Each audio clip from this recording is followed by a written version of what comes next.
안녕하십니까. 복되고 즐거운 안식일입니다. 이 자리에 참석하신 여러분들을 환영하고 또 영상으로 예배 동참하시는 여러분 모두를 주님의 이름으로 축복합니다. 오늘 아침에는 성령이 함께할 때 일어나는 일들, 성령이 함께할 때 일어나는 일들이라는 제목으로 하나님 말씀 증거하겠습니다. 우리 다 함께 베드로전서 1장 21절 말씀을 보시겠습니다. 베드로전서 1장 21절 말씀입니다. 제가 읽겠습니다. 너희가 진리를 순종함으로 너희 영혼을 깨끗하게 하여 거짓이 없이 형제를 사랑하기에 이르렀으니 마음으로 뜨겁게 피차 사랑하라. 신앙생활을 잘하려고 하면은 성령 하나님께서 늘 함께 하시고 도와주셔야 합니다. 그래서 이 성령이 우리와 함께 할 때 일어나는 일들이 있는데요. 첫 번째는 우리의 영혼이 깨끗해진다 그랬습니다. 여기 베드로전서 1장 22절에 너희가 진리를 순종함으로 너희 영혼을 깨끗하게 하여 이와 같이 말씀하셨습니다. 참된 그리스도인이란 성령과 말씀의 감동을 받아 죄된 본성의 마음을 깨끗하게 한 사람들을 가리킵니다.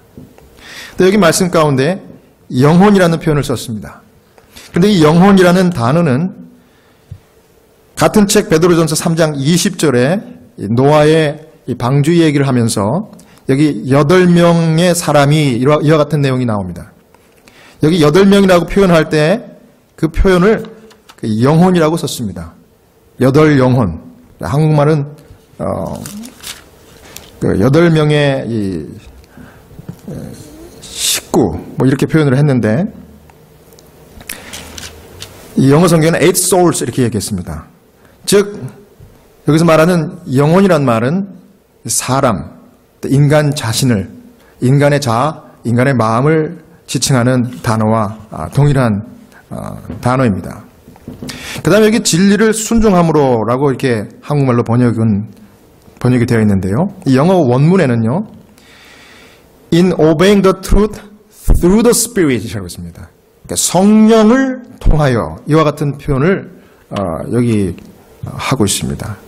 그래서 성령을 통한 순종으로 성령의 도우심을 통해서 이 말씀에 순종함으로 이와 같은 뜻입니다. 그러니까 다시 말해서 우리가 이 하나님의 말씀을 읽고 명상하면 그 말씀을 주신 성령께서 바로 우리 마음에 은혜와 감동을 주시고 예수 그리스도의 새로운 마음으로 살도록 변화시켜 주신다는 그와 같은 약속입니다. 여기 화이트부는 이 영적인 원리를 아주 상식적이면서도 과학적인 원리로 잘 설명해 주셨는데요. 1892년도 원고 3 이쪽에 보면은 이것은 마치 방 안에 있는 공기를 환기시키는 원리와 같다고 그렇게 설명했습니다. 우리가 이 방을 환기시키는 것처럼 주께서 마음을 아주 깨끗게 하신다. 환기를 시킬 때 우리는 방문과 창문을 닫아 공기를 전환시키는 물질을 투입시켜서 하는 것이 아니라 방문과 창문을 활짝 열고 깨끗게 하는 하늘의 공기를 들어오게 한다. 주님은 진리를 쫓는 자는 빛으로 온다고 하셨다. 충동과 감정의 창들을 하늘로 향하여 활짝 열어 젖혀야 한다. 이기심과 세속의 먼지들을 내보내어야 한다. 하나님의 은혜가 마음의 방들을 휩쓸고 지나가야 하며 상상은 하늘의 주제들을 명상의 제목으로 가져야 하며 본성의 모든 요소들은 하늘의 성령으로 정결케 되어야 하며 활력을 얻어야 한다. 여러분, 이 사람들은요, 누구나 영적인 두 다른 영의 지배를 받게 되는데 하나는 악한 영, 마귀의 영의 지배를 받는 것이고요. 또 다른 하나는 반대로 하나님의 성령의 지배를 받게 되어 있습니다. 그런데 이 중요한 것은 선택은 사람인 우리 자신이 하는 것입니다. 악한 영을 선택하면은 그 순간 죄악의 삶을 살게 되는 것이고 마음의 창문을 활짝 열어서 하나님의 은혜의 영, 이 성령의 공기를 우리 마음속에 들어오게 허락을 하면 이 성령께서 이 진리를 사랑하고 순종하게 하는 깨끗한 마음을 주십니다. 그래야 거룩한 삶을 살고자 하는 마음으로 바꾸어 주시는 것입니다. 굉장히 중요한 원리인데 아주 심플하면서도 아주 핵심적인 원리인 것입니다. 오래전에 제가 한국에서 서울 위생병원에서 근무할 때 그때 당시에는 방위병이 있었습니다. 뭐 지금은 아마 다 없어진 것 같아요. 근데 이제 갓 20살 된 방위 근무를 하던 젊은 청년이 자동차 사고가 나서 정형외과 입원했습니다. 아마 6개월, 최소한 6개월 진단을 받았던 것 같아요.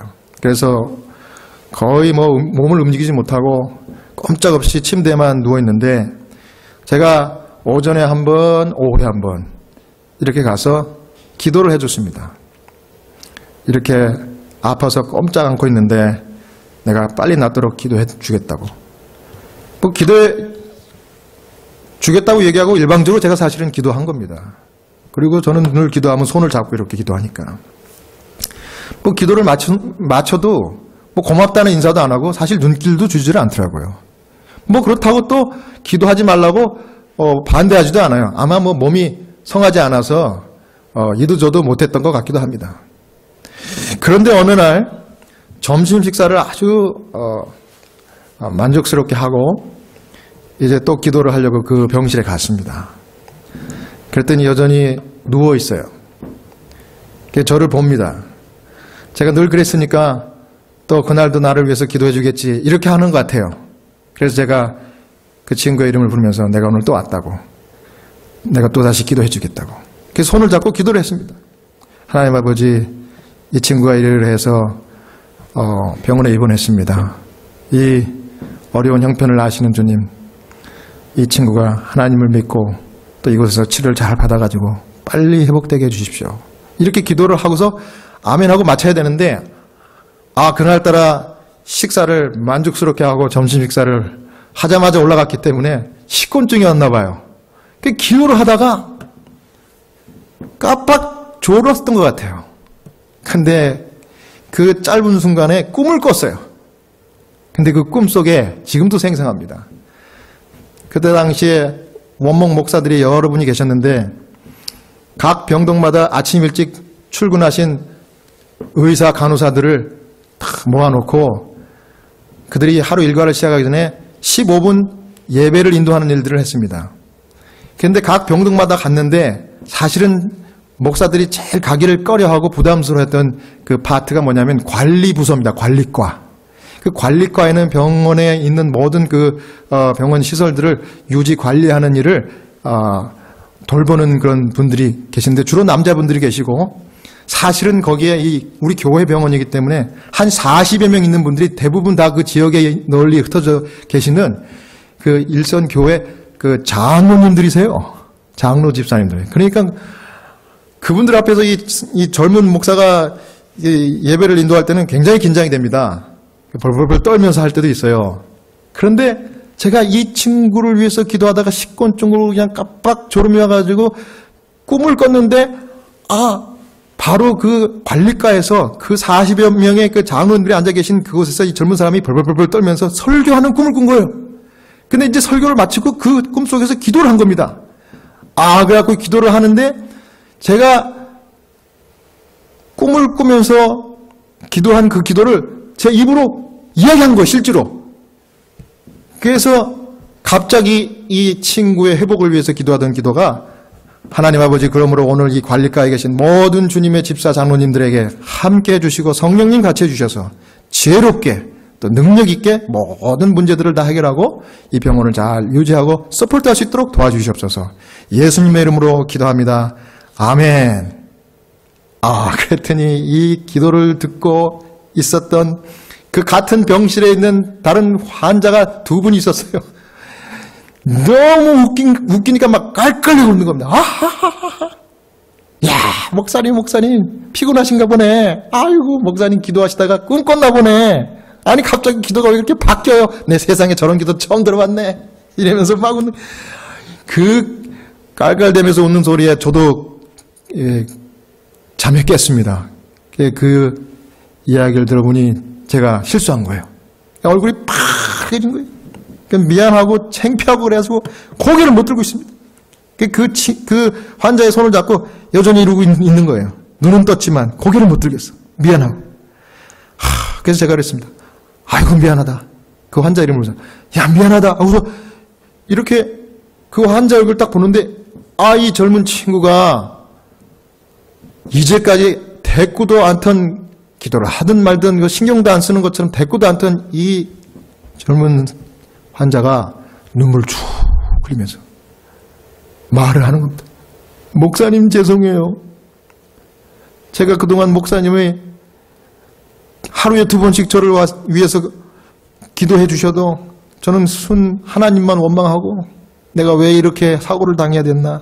그리고 내가 기도해달라고도 하지 않았는데 목사님 와가지고 먼저 기도해 주니 내가 난처해가지고 말도 안 하고 좀 화도 나고 그랬는데 오늘 보니까 목사님이 이렇게 몸이 피곤한데도 하루도 안 빠지고 나를 위해서 진심으로 기도해 주려는 마음을 제가 목사님이 이렇게 기도가 좀 바뀌었지만은 제가 이제 알겠습니다.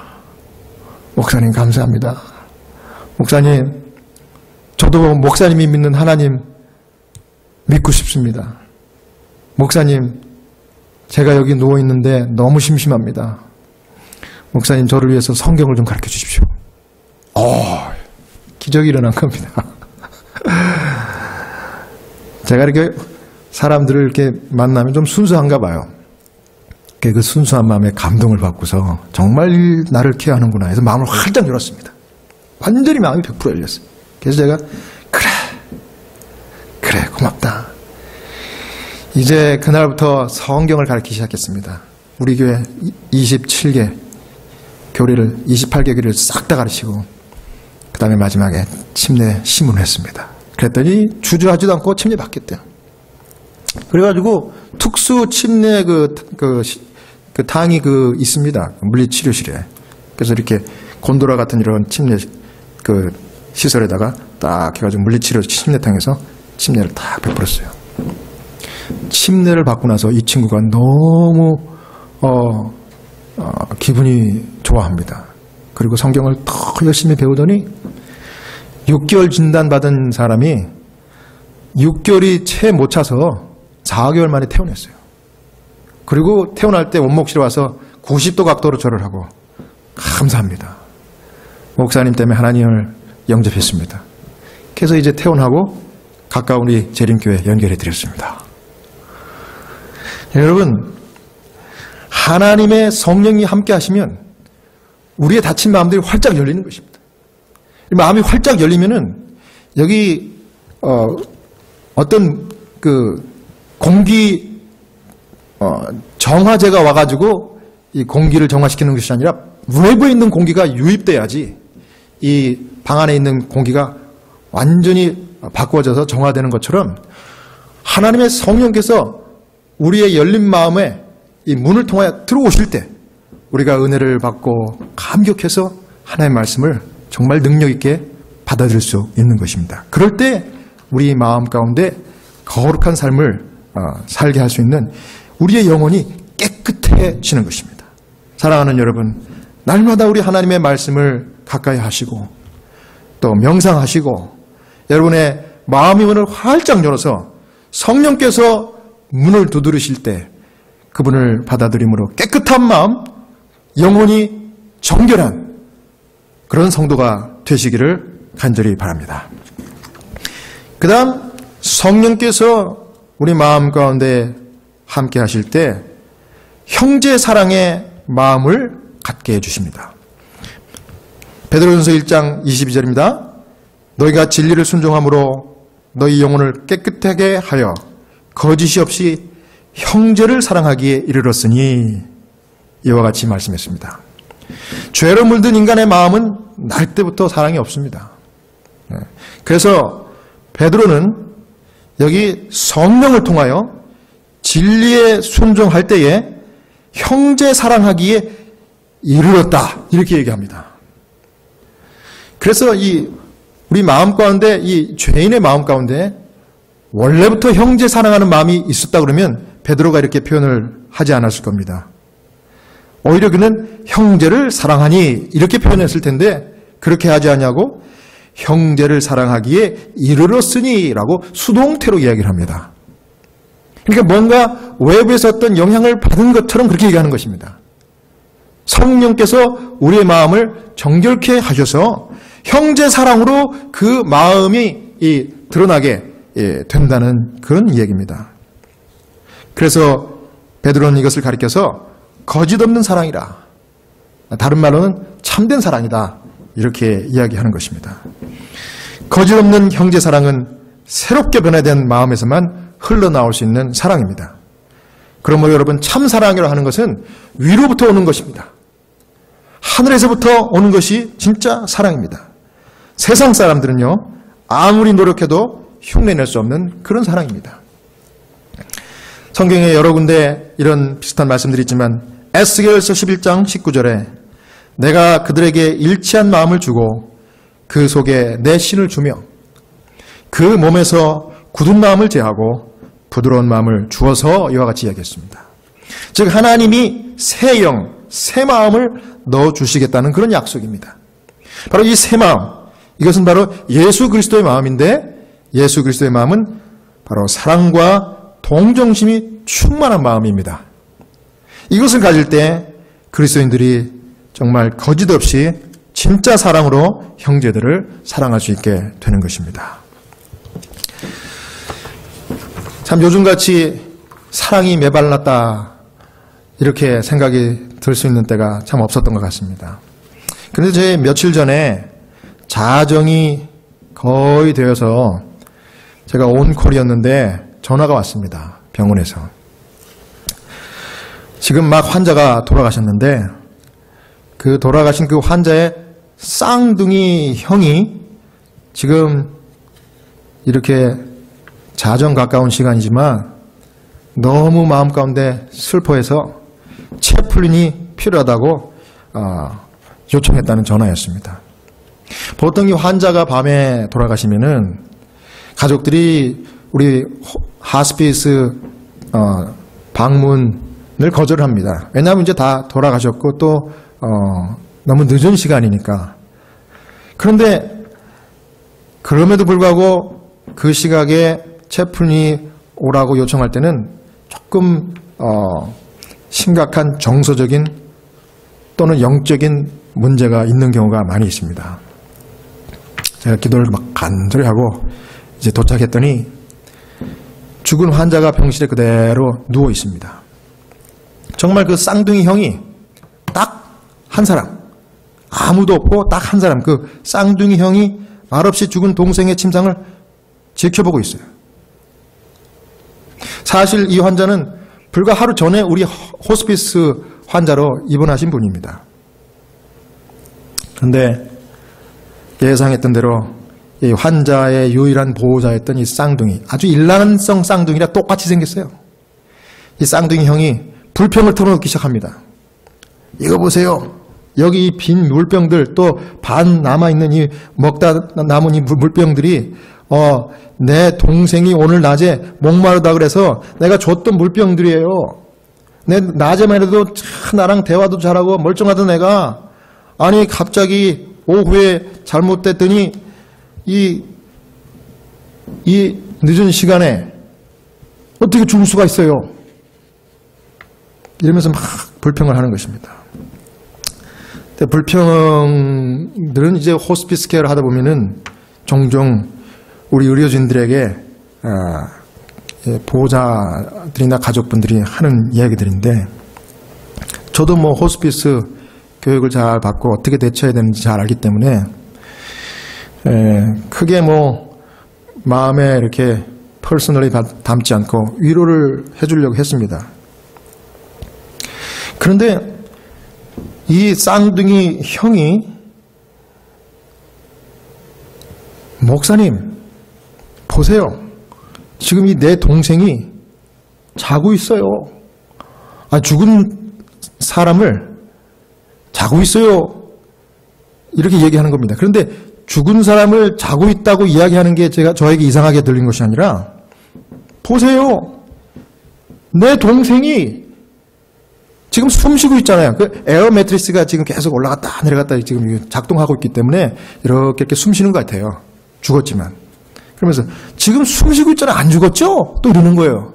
그런데 다른 말은 저의 마음 가운데 이렇게 와닿지 않았는데, 내 동생이라는 말이 제 마음 가운데 갑자기 아주 짠하게 와닿는 겁니다.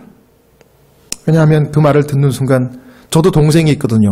3살 밑에 남동생이 지금 한국에 잘 살고 있는데, 제가 얼마 전에도 말씀드렸지만 초등학교 4학년 때 동생이 1학년이었죠. 시골에 가서 멱을 감으면서 놀이를 하고 있다가 좀 깊은 곳에 동생이 빠졌어요. 근데 바로 내 눈앞에서 빠졌습니다.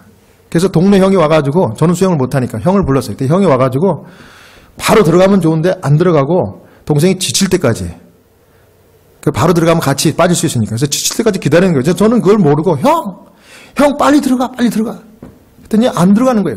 그래서 제가 막 다급해가지고, 내 동생 죽잖아, 내 동생 살려줘, 이렇게 소리를 쳤어요. 근데 그때 내가 내 동생 했던 그 말과 그 분위기가 꼭 같았습니다.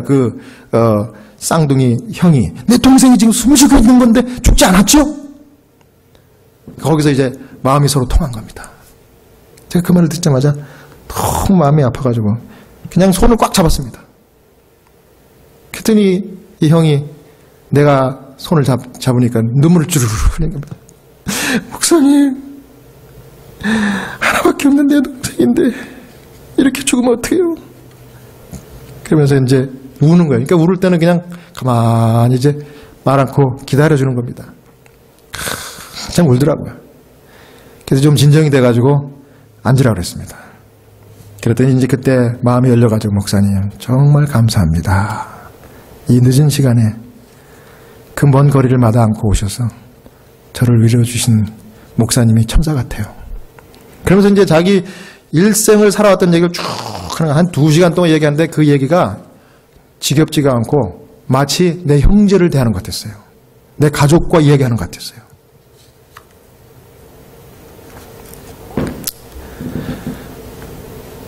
그 다음에 이제 모든 대화를 끝내고 깊은 위로의 말을 건네준 다음에 이제 기도하고 왔습니다. 너무 감사하게 생각하는 거예요. 제가 한 기도가 이렇게 기도했습니다. 사랑과 은혜가 많으신 하나님, 오늘 사랑하는 동생을 잃은 쌍둥이 형의 이 아픔을 위로해 주시옵소서. 동생을 잃은 아픔을 누가 위로할 수 있겠고 누가 이해할 수 있겠습니까?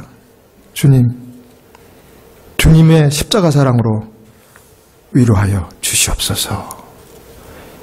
주님의 밀실에 이 동생을 위탁드리오니 주님의 사랑의 돌보심으로 잘 돌보시다가 영원한 생명 약속해 주신 주님의 약속을 받을 수 있도록 축복해 주시옵소서.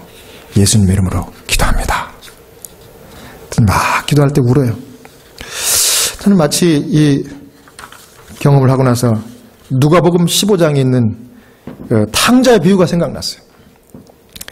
여러분 잘 아시는 탕자의 비유에 보면은 큰아들이 탕자로 돌아온 자기 친동생을 위해서 쌀찐 송아지를 잡는 아버지에게 불평하듯이 이와 같이 말을 한 것을 여러분은 아십니다. 누가복음 15장 29절 30절에 내가 여러 해 아버지를 섬겨 명을 어김이 없거늘 내게는 염소 새끼라도 주어 나와 내 벼스로 즐기게 하신 일이 없더니 아버지 살림을 창기와 함께 먹어버린 이 아들이 돌아오매 이를 위하여 살찐 송아지를 잡으셨나이다. 이렇게 얘기했더니 아버지가 아들의 이 동생을 부르는 그 호칭을 바로 교정해주면서 이렇게 이야기합니다. 큰아들에게 누가복음 15장 31절 32절이죠. 아버지가 이르되 이 내 동생은 이 아들이 아니라 내 동생은 죽었다가 살았으며 내가 잃었다가 얻었기로 우리가 즐거워하고 기뻐하는 것이 마땅하니라. 하나님의 우리를 향한 사랑 아닙니까? 하나님 어떤 사랑을 우리에게 부어주신 것입니까? 아들 예수 그리스도를 생명까지 다 우리를 위해 내주신 그 사랑, 동생을 사랑하는 사랑입니다. 아무개 집사를 사랑하는, 죄송합니다. 뭐 집사를 제가 비하하는 건 아니지만 어떤 관계적인 측면에서 얘기하는 겁니다. 나와 관계가 더 친밀한 내 가족, 내 부부체, 내 것, 내 아들, 그 아들을 사랑하는 사랑으로 예수 그리스도를 내어주신 아버지의 사랑인 것입니다. 사랑하는 여러분, 우리 하나님의 성령이 여러분에게 충만히 임재하셔서 여러분들에게 나도 모르게 정말 성령으로 인하여 형제자매를 내 형제자매처럼 사랑할 수 있는 그 사랑이 있게 해달라고 여러분 기도하시기를 간절히 바랍니다. 마지막으로 하나님의 성령이 우리와 함께 하실 때 피차 뜨겁게 사랑하는 하나님의 능력이 임하십니다. 베드로전서 1장 22절에 있는 말씀입니다. 너희가 진리를 순종함으로 너희 영혼을 깨끗하게 하여 거짓 없이 형제를 사랑하기에 이르렀으니 마음으로 뜨겁게 피차 사랑하라. 여기 뜨겁게라는 표현을 썼어요. 무슨 뜻입니까? 열렬하고 격렬하게, 적극적으로, 헌신을 다해서, 이런 뜻입니다. 그런데 여러분, 이 뜨겁게라고 표현한 이 원어, 이 단어는요, 성경에 3번 나오는데, 한 번은 이 베드로가 옥에 갇혔을 때 누가 기도했습니까? 그 성도들이 베드로가 옥에서 풀려나오게 해달라고 기도할 때 간절히 기도했다 그랬습니다. 그때 이 뜨겁게, 간절히, 그 표현을 거기 썼습니다. 그 다음 나머지 하나는 누가복음 22장 44절에서 예수님께서 힘쓰고 애써 더욱 간절히 기도하시니 땀이 땅에 떨어지는 핏방울 같이 되었더라 할 때 이 간절히, 이게 뜨겁게, 똑같은 말입니다. 그래서 여기 뜨겁게 피차 사랑하라 하면서 사랑하라라는 표현은 또 뭐예요? 명령입니다. 우리가 사랑해도 되고 안 해도 되고가 아니라 성령이 함께 하실 때 그 성령에 변화시켜 주신 마음과 그 능력을 가지고 형제 자매를 뜨겁게 예수님처럼 사랑하라는 뜻입니다. 그렇게 해야 되는 이 requirement, 이거는 반드시 해야 될 일이지 우리가 해도 되고 안 해도 될 일이 아니라는 것입니다. 그래서 우리가 성도들을 예수님이 겟세마네 동산 기도하실 때처럼, 그 다음에 성도가 옥에 갇혔을 때 그를 위해서 함께 기도했던 그런 무리들처럼 간절히 사랑하라는 것입니다. 이렇게 최선을 다해서 사랑하는 것이 거짓없는 형제 사랑의 모습이고 우리 교회의 모습, 성도의 모습인 것입니다. 자, 이 호스피스 채플린 하면서 보람 가운데 하나는 위기의 순간, 우리 위기 중에 최고의 위기는 죽음을 앞둔 위기죠. 이 죽음을 앞둔 이 분들의 이 마지막 순간을 지나는 이 삶 속으로 초대받는 그런 특별한, 사실은 특권입니다. 보람이고요. 근데 이럴 때면은 저는 한없이 늘 부족을 느끼면서도 하나님의 사랑을 나타내려고 애를 씁니다. 물론 많이 기도하죠. 간절히 기도하고 최선을 다했는데요. 일반적으로 이제 들어줍니다. 말할 수 있는 환자들이나 또 가족들이 그 옆에 있으면은 그 죽음의 직전에 그 얘기들을 다 들어줍니다. 또 같이 울어줘요. 또 말 못하는 환자분들에게는 그분들이 전에 좋아했었던 노래나 책이나 이런 것들을 들려주거나 또 직접 불러드리거나 또 읽어드리거나 이렇게 합니다. 아니면 이도 저도 안 되는 눈만 껌뻑껌뻑하고, 아니면 거의 의식이 없는 환자들에게는 가만히 옆에 가서 그냥 앉아 있는 겁니다.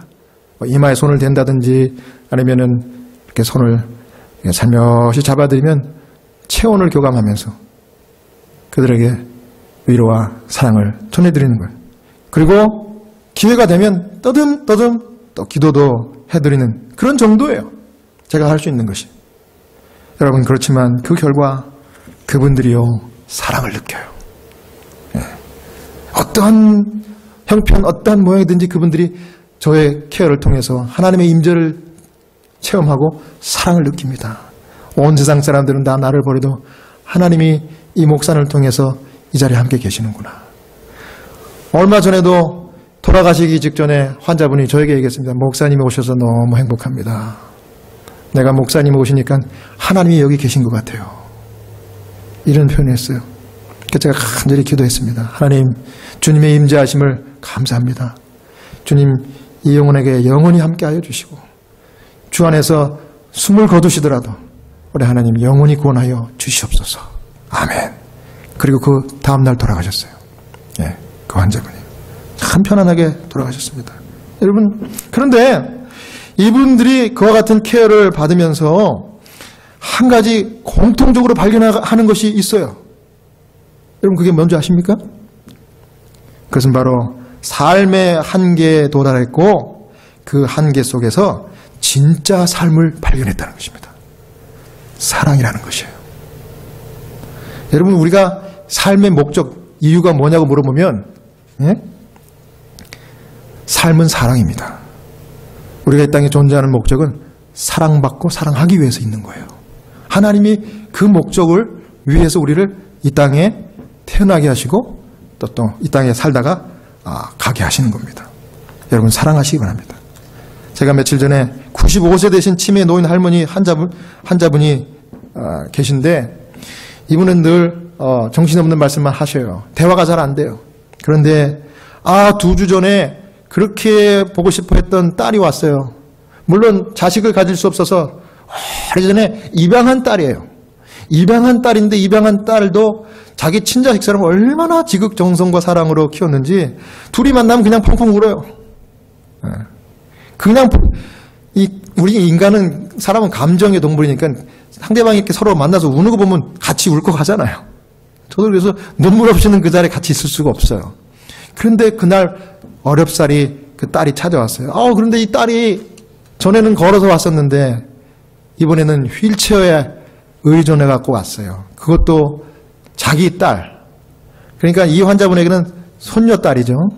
그 자기 딸의 부축을 받으면서 휠체어에 의지해 가지고 왔어요. 얼마 전에 이 스트로크가 온 겁니다. 그래서 지금 여기 요양병원에서 입원해 있어 갖고 거의 오지를 못했던 거예요. 근데 온 겁니다. 근데 어떻게 오게 됐는가 하면 이제 이 환자의 손녀딸, 그러니까 입양한 이 딸의 딸이죠. 이 딸이 버지니아 살아요. 그래서 이 딸이 이 어머니를 버지니아 자기 집 근처로 모시고 가려고, 자기가 돌보려고. 그래서 그 근처에 5분 거리에 있는 그 요양병원에 어머니를 모셔다 드리고 자주 찾아뵙는 그런 케어를 하려고 그렇게 한 겁니다. 그런 결정을 했어요. 그래서 찾아온 건 이제 마지막 인사를 하려고. 그런데 뭐 이분은 아직도 살아 계시는데 마치 마지막 살아 계실 때 마지막 인사하는 것처럼 이제 긴 대화를 하더니 마지막 이제 바이바이 하는데 이 어머니가 이렇게 일어나는 거예요. 그래서 뭘 하시려고 그러나 봤더니 자기한테 여기 키스를 해달래요. 그래서 앉아있던 그 휠체어에 앉아있던 그 푹 맞았던 스트로크 왔던 이 딸도 막 일어나는 겁니다. 그 두 환자가 그냥 어렵사리 이렇게 하는데 그 시간이 너무 오래 걸린 거예요. 제가 볼 땐 한 5분은 걸렸던 것 같아. 그래서 딸의 부축을 받으면서 겨우 일제해서 일어나고 이 어머니는 침대에 누웠다가 이렇게 하는데 그 모습이 얼마나 감동이고 얼마나 마음 가운데 정말 깊은 의미를 던져주는 그 마지막 작별 인사인지 모르겠어요. 아마 내가 볼 때는 마지막인 것 같아요. 이분이 돌아가시면 아마 딸은 못 올 거예요. 그러고서 마지막 한마디를 합니다. 이 인생의 에키시와 같은 말을 하는 거예요. 동시에 그것도 딸하고 엄마가 I love you. I love you. 서로 펑펑. 우리 다 울었죠. 그리고 허그하고 그리고 헤어졌습니다. 여러분, I love you라는 말을 정말 우리 마음 가운데 감동으로 주셨던, 삶으로 주셨던 분이 예수님입니다. 요한복음 3장 16절에 하나님이 세상을 이처럼 사랑하사 독생자를 주셨으니 이는 저를 믿는 자마다 멸망치 않고 영생을 얻게 하려 하심이니라. 사랑하는 성도 여러분, 성령께서 늘 함께 하시면 우리도 예수님처럼 뜨겁게 피차 사랑하고 진짜 형제와 자매들을 사랑하는 참 사랑을 할 수가 있습니다. 오늘 이 사랑이 메마른 이 마지막 시대에 저와 여러분들을 하나님이 부르신 것은 바로 이 사랑을 이 세상 사람들에게 나누고 증거하라고 부르신 것입니다. 여러분 이 사랑에 동참하고 싶지 않으십니까? 하나님의 사랑, 하나님의 성령이 우리를 찾아오실 때 그 문을 마음 문을 활짝 열고 영접하심으로 오늘도 마음의 새로운 변화를 받아 성령의 일을 하시고 또 영혼이 깨끗해져서 정말 형제를 사랑하되 뜨겁게 사랑하는 그와 같은 하나님의 참 백성 되기를 간절히 바라면서 오늘 말씀을 마치겠습니다.